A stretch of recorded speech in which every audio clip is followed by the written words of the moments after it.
ಸ್ಥಾನ ಶ್ರೀ ರಾಘವೇಂದ್ರ ಸ್ವಾಮಿಗಳವರ ಮಠದ ಪ್ರಸ್ತುತ ಪೀಠಾಧಿಪತಿಗಳಾಗಿರ್ತಕ್ಕಂತಹ ಪರಮಪೂಜ್ಯ ಶ್ರೀ ಶ್ರೀ ಸುಬುಧೇಂದ್ರ ತೀರ್ಥ ಶ್ರೀಪಾದಂಗಳವರ ದಿವ್ಯ ಚರಣಾರವಿಂದಗಳಲ್ಲಿ ಶಿರಸಾಷ್ಟಾಂಗ ಪ್ರಣಾಮಗಳನ್ನು ಮಾಡಿ ಆಧ್ಯಾತ್ಮ ಬಂಧುಗಳಾದಂತಹ ತಮ್ಮೆಲ್ಲರಿಗೂ ಕೂಡ ಅಭಿನಂದಿಸಿ ಮನ್ಮನೋ ಅಭೀಷ್ಟ ವರದಂ ಸರ್ವಾಭೀಷ್ಟ ಫಲಪ್ರದಂ ಪುರಂದರ ಗುರುಂ ವಂದೇ ದಾಸ ಶ್ರೇಷ್ಠಂ ದಯಾನಿಧಿಂ. ಈ ಶ್ಲೋಕವೇ ನಮಗೆ ಹೇಳುತ್ತದೆ, ಮನ್ಮನೋ ಅಭೀಷ್ಟ ವರದಂ, ಮನಸ್ಸಿನ ಅಭೀಷ್ಟಗಳನ್ನು ಪೂರ್ಣ ಆಗಬೇಕು ಅಂತಂದ್ರೆ ಈ ಕ್ಷೇತ್ರಕ್ಕೆ ಬರಬೇಕು. ಇವತ್ತಿನ ದಿನ, ಇಂದಿನ ದಿನ ಶುಭ ದಿನ, ಇಂದಿನ ಯೋಗ ಶುಭ ಯೋಗ, ಇಂದಿನ ಕರ್ಣ ಶುಭ ಕರ್ಣ, ಇಂದಿನ ವಾರ ಶುಭವಾರ. ಇವತ್ತಿನ ದಿವಸ ಪರಮ ಪರ್ವಕಾಲವಿತ್ತು.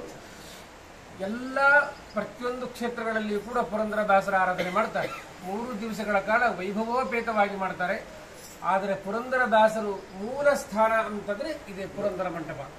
ಪುರಂದರ ಮಂಟಪ ಎಂಬುದೇನದಲ್ಲ, ಇದು ಮೂಲ ಸ್ಥಾನ. ಅವರು ತಪಸ್ಸು ಮಾಡಿದಂತಹ ಜಾಗ, ಅವರು ವೈಕುಂಠ ಯಾತ್ರೆ ಮಾಡಿದಂತಹ ಸ್ಥಳ ಯಾವುದಂದ್ರೆ ಇದೇ ಕಂಬದಲ್ಲಿ ಕೂತ್ಕೊಂಡು ಅವರು ಆನ್ಯಕಾದಿಗಳನ್ನ, ತಪಸ್ಸುಗಳನ್ನ ಎಲ್ಲವೂ ನಿತ್ಯ